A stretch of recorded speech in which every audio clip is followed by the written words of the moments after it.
ভাজা মশলা দিয়ে ফুলকপি, নুন আর গরম জল দিয়ে ফুলকপি ভিজিয়ে দিলাম। এই মশলাগুলো দিয়ে একটা গুঁড়ো মশলা তৈরি করব। সঙ্গে শুধু অ্যাড করব মৌরি, টমেটো, আদা, কাঁচা লঙ্কা দিয়ে একটা পেস্ট তৈরি করে নিলাম। ফুলকপি ভেজে নিলাম।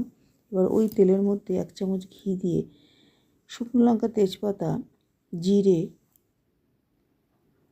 এলাচ, দারচিনি ফোড়ন দিয়ে আলুগুলো দিয়ে দিলাম। আলু একটু ভাজা ভাজা হয়ে এলে দিয়ে দিলাম পরিমাণ মতো নুন, হলুদ, মিষ্টি, কাশ্মীরি লঙ্কা গুঁড়ো। তারপর দিয়ে দিলাম টমেটো, আদা, কাঁচা লঙ্কার পেস্ট। সেটা কষিয়ে নিয়ে দিয়ে দিলাম গরম জল। 2 মিনিট পর ঝোল ফুটে উঠলে দিয়ে দেবো ফুলকপি। 7 মিনিটের জন্য ঢেকে দিলাম। এরপর ঢাকনা খুলে নাড়াচাড়া করে দিয়ে দেব ওই তৈরি করা ভাজা মশলা আর অল্প একটু হিং। ব্যাস, নাড়াচাড়া করে তৈরি হয়ে গেল ভাজা মশলা দিয়ে ফুলকপি।